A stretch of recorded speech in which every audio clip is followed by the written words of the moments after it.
Hi అండి. అందరూ ఎలా ఉన్నారు? బాగున్నారా? బానే ఉంటారులెండి. ఎందుకంటే పిల్లలందరూ చక్కగా స్కూలుకి వెళ్ళిపోతున్నారు గదా! ఇంక అంతే కాకుండా వాతావరణం గూడా చేంజ్ అయింది. కొద్దిగా ఎండలు తగ్గి కొంచెం కొంచెం వర్షాలు పడుతున్నాయి కాబట్టి ప్రస్తుతానికి బాగానే ఉంటాం. ఇక ఈరోజు రొటీన్ వ్లాగ్‌లో టిఫిన్‌కైతే ఊతప్పాలైతే వేస్తున్నాను.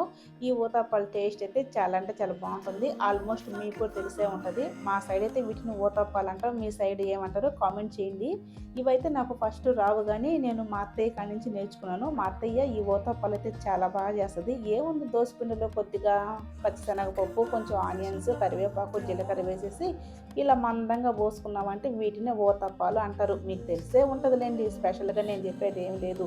మా ఇంట్లో అందరికైతే ఇవి చాలా ఇష్టం. అంటే ఎప్పుడు చేయను. ఎప్పుడన్నా ఒకసారి దోస తిని తిని బోర్ కొట్టిందంటే ఇవైతే చేస్తానన్నమాట. ఇక మా పెద్దోడికి చెయ్యి విరిగిన సంగతి మీ అందరికి తెలిసిందే కదా! ఈరోజైతే చెకప్ ఉంది. వాడిని హాస్పిటల్‌కి తీసుకువెళ్ళాలి. అందుకని చెప్పేసి మా చిన్నోడికి తొందరగా అయితే టిఫిన్ పెట్టేసి స్కూల్‌కైతే రెడీ చేసేసాను. నేను రెడీ చేసేది ఏం లేదులెండి. వాడే రెడీ అయిపోతాడు. ఇంక వెళ్ళేటప్పుడు ఈ కర్చీఫు, వాటర్ బాటిలు, స్నాక్స్ డబ్బా ఇవన్నీ అందించాలా. అన్నీ అక్కడ పెడతాను టేబుల్ పైన. కానీ మర్చిపోయి బయటికి వెళ్ళిపోతాడు. వెళ్ళేటప్పుడు ఇవన్నీ అయితే ఇయ్యాలన్నమాట. ఇంక రోజు వాళ్ళ అన్నతో కలిసి స్కూల్‌కి వెళ్తున్నాడు కదా! ఇంక ఈరోజైతే ఒక్కడే పోవాలి పాపం. మామూలుగా వీడికి ఒక్కడే పోవడానికి భయము. కానీ వెళ్ళిపోతాడులెండి. కొంచెం పెద్దోడు అవుతున్నాడు కదా! ఇంక వాడిని స్కూలుకి పంపించేసి నేనైతే స్నానం చేసేసి దేవుడికైతే దీపం అయితే పెట్టేశాను. ఈరోజు హాస్పిటల్‌కి వెళ్తున్నాం కదా! దేవుడా అంతా మంచిగా జరిగేటట్టు చూడు అని చెప్పి దేవుడిని వేడుకుంటున్నా. దేవుడు మనం ఏది అడిగితే అది ఇస్తాడా ఏంటి? ఆయన ఏది ఇయ్యాలనుకుంటాడో అదే ఇస్తాడు. కానీ మన వంతు ప్రయత్నం చేయాలి కదా! ఇంక దేవుడికి దీపం పెట్టేసి ఇంక నేనైతే టిఫిన్ అయితే చేస్తున్నాను. నాకైతే ఈ ఊతప్పంలోకి ఇలా కారప్పొడైతే ఇష్టం. మీకు చట్నీ ఇష్టమా? కారప్పొడి ఇష్టమా? కామెంట్ చేయండి. ఇక టిఫిన్ అయిపోయిన తర్వాత వంట కూడా చేయాలి. ఏం కూర చేయాలా అని చెప్పి ఆలోచిస్తుంటే ఫ్రిడ్జ్‌లో ఇలా ఫ్రెష్‌గా పచ్చిమిరపకాయలు, ఇంకా ఫ్రెష్‌గా మరిగిన టమోటాలు కనిపించాయి. ఇంకేముంది చక్కగా పచ్చిమిరపకాయల పచ్చడి నూరేద్దామని చెప్పి ఫిక్స్ అయిపోయాను. ఎప్పుడు కూరలేనా అప్పుడప్పుడు ఇలా పచ్చళ్ళు కూడా తింటూ ఉండాల. ఇందులో కొంచెం అల్లం వేసుకొని చక్కగా పచ్చడి నూరుకుంటే అద్దిరిపోతుంది. ఇంకా బెండకాయలు కూడా ఉంటాయన్నమాట. ఇవి చేస్తానంటే పిల్లలు వద్దు పచ్చడి, పెరుగు సరిపోద్ది మాకని అన్నారు. ఇంకా మంచిదే మనకు కూడా పని తగ్గిపోద్ది కదా! అందుకని చెప్పేసి చక్కగా పచ్చడైతే నూరేసాను ఫస్టు. ఇప్పుడు టేస్ట్ అయితే చూద్దాం.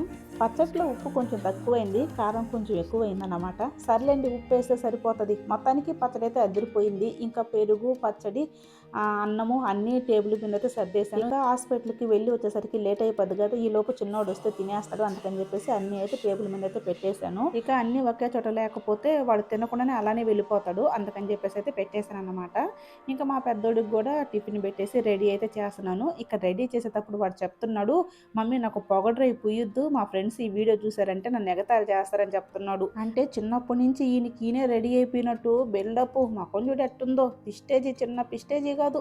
ఇంకా వాడికి రెడీ చేసేసి నేను కూడా రెడీ అయిపోయేసి ఇంకా హాస్పిటల్‌కి అయితే బయలుదేరుతున్నాం. మా పెద్దోడికి లాస్ట్ టైం తీశారు కదా ఎక్స్‌రే. ఆ ఎక్స్‌రే కొరవ రిపోర్ట్‌లన్నీ తీసుకొని అయితే మేము వెళ్తున్నాం అన్నమాట. ఇంక వాళ్ళ డాడీ అయితే ఈరోజు కొద్దిగా బిజీగా ఉన్నాడని చెప్పేసి రాలేదు. నేను మా పెద్దోడే బయలుదేరుతున్నాం. ఎందుకంటే మాకు హాస్పిటల్ కొద్దిగా దగ్గర అన్నమాట. అందుకని చెప్పేసి మేమిద్దరమే వచ్చేసాము. మధ్యలో వాళ్ళ డాడీ వస్తే వస్తాడు లేకపోతే లేదన్నమాట.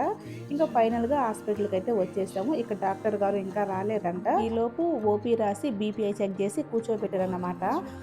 ఉన్నాం కానీ లోపల టెన్షన్‌గా ఉంది. డాక్టర్ గారు వచ్చి ఏం చెప్తారా ఏందననేసి. ఇక డాక్టర్ గారు వచ్చి చెయ్యి చూసి ఎక్స్‌రే రాశారు. ఇంకా అది తీపిచ్చుకొని వస్తే ఎక్స్‌రే రిపోర్ట్ చూసి చెప్తానన్నాడన్నమాట. ఇంక ఈలోపు మా వారు కూడా వచ్చేసారు. ఇంక మేమైతే ఎక్స్‌రే కాడ వెయిట్ చేస్తున్నాము. ఈ హాస్పిటల్‌లో చెట్లు చూడండి ఎన్నుండయో. పేషెంట్‌లకి చల్లగా గాలొస్తుంది. ఇక మా వోడికైతే ఎక్స్‌రే తీసి ఆ రిపోర్ట్‌లు ఒక 10, 15 నిమిషాలకైతే ఇచ్చేశారు. వాటిని తీసుకొని డాక్టర్ దగ్గరకైతే వెళ్ళాము. ఆ రిపోర్ట్స్ చూసి డాక్టర్ చెప్పిన విషయానికి నేనైతే ఒక్కసారిగా షాక్ అయిపోయాను. అసలు చెయ్యి విరిగి వారమే కదా! అప్పుడే ఇలా ఎలా జరిగింది అని చెప్పేసి నాకసలు ఏం అర్థం కాలేదు. అసలు ఏం జరిగింది? ఎందుకు అలా అయింది? అనేది కూడా మీకు మొత్తం చెప్తాను. వీడియో లాస్ట్ వరకు చూడండి. ఇంకా డాక్టర్ చూసి మెడిసిన్ కూడా రాశారనమాట. ఆ మెడిసిన్, ఆ రిపోర్ట్‌లు అన్నీ తీసుకొని ఇంటికైతే వచ్చేసాము. ఇంటికొచ్చిన తర్వాత కాసేపు అలా కూర్చొని తర్వాత భోజనం అయితే చేసేసి కాసేపు అయితే పడుకున్నాము. మేము హాస్పిటల్ నుంచి వచ్చేలోపు మా చిన్నోడు వచ్చేసి అన్నం తినేసి అయితే స్కూల్‌కి వెళ్ళిపోయాడు. ఇంకా పడుకున్నామే గానీ లేసేసరికి కరెక్ట్‌గా 5 అయిందన్నమాట టైము. ఇంక బయట బట్టలన్నీ ఆరబెట్టుంటే అవన్నీ తీసుకొనొచ్చి ఫోల్డ్ చేసేస్తే పెట్టేశాను. తర్వాత ఇంట్లో చిన్న చిన్న పనులుంటాయి కదా! కసువు ఊడ్చేది, గిన్నెలు తోమేది ఇవన్నీ ఉంటాయి కదా! ఇవన్నీ చేసుకునే లోపు నా ఫ్రెండ్ అయితే వచ్చిందన్నమాట. తను నా ఫ్రెండ్ అంటే ఫ్రెండ్ కాదు, చాలా బెస్ట్ ఫ్రెండు. అంతేకాకుండా తను నా ఫ్యామిలీ మెంబర్ లాంటిదన్నమాట. ఈ ఊర్లో నాకెవరన్నా తెలిసినోళ్ళున్నారు, లేకపోతే నాకు మంచిగా ఉన్నోళ్ళున్నారు అంటే అది తనొక్కటే అన్నమాట. నాకు తనంటే చాలా ఇష్టం. మేము ఒక చోట పరిచయం అయింది మా ఇద్దరికి. ఇంక అప్పటి నుంచి మా బాండింగ్ అలానే కొనసాగుతుంది. ఇంతకుముందు తను ఇక్కడే ఉండేది. కాకపోతే ఇప్పుడు చెన్నైలో ఉంటుంది ప్రెజెంటు. కానీ ఇక్కడికొచ్చిన ప్రతిసారి నన్ను ఖచ్చితంగా కలిసైతే వెళ్తదనమాట. వాళ్ళ పిల్లలు కూడా మాతో చాలా అంటే చాలా బాగుంటారు. ఇక మా పెద్దోడికి అలా జరిగిందని తెలిసిన తర్వాత పలకరించడానికి వచ్చిందనమాట. ఇంక మేమిద్దరం కూర్చొని అలా కాసేపు మాట్లాడుకొని కాఫీ పెట్టిచ్చాను. తాగేసి ఇంటికైతే వెళ్ళిపోయింది. ఇదిగో చూడండి ఇప్పుడే ఎంబీబీఎస్ చేసి వచ్చిన డాక్టర్ లాగా ఈ ఎక్స్‌రేలు చూస్తున్నా. ఇవి హాస్పిటల్‌లో చూడలే నేను మర్చిపోయినా. అందుకని చెప్పేసి ఇంటికొచ్చిన తర్వాత చూస్తున్నా. చూస్తానే గానీ నాకసలు దీంట్లో ఏమీ అర్థం కాదు. అందరూ చూస్తున్నారు, మనము చూస్తున్నాము అన్నట్టుగానే చూస్తానండి.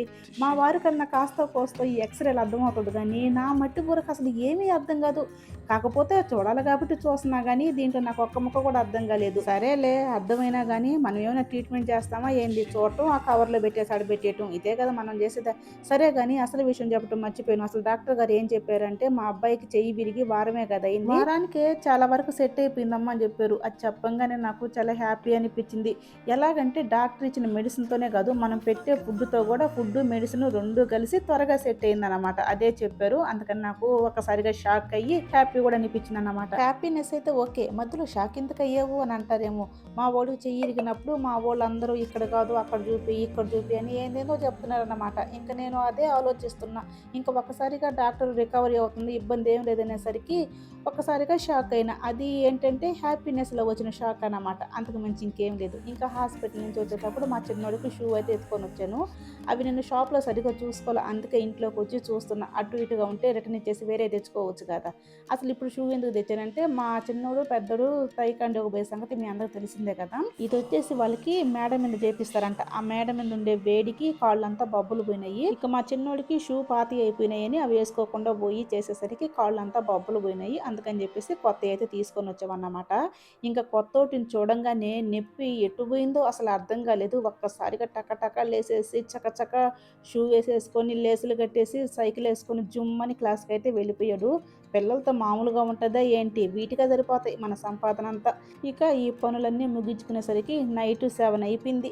ఇక నాకైతే ఈరోజు మొత్తం కొంచెం హడావిడిగా బిజీగా ఇలా అయితే గడిచిపోయింది. ఇదేనండి ఈ రోజుటి వ్లాగు. ఇంతటితో ఎండ్ చేసేస్తున్నాను. ఈ వీడియో కనుక మీకు నచ్చినట్లయితే ప్లీజ్ లైక్ చేయండి, షేర్ చేయండి. కొత్తగా ఎవరైనా చూస్తున్నట్లయితే ఛానల్‌ని సబ్స్క్రైబ్ చేసుకోండి. Thank you for the watching. Bye.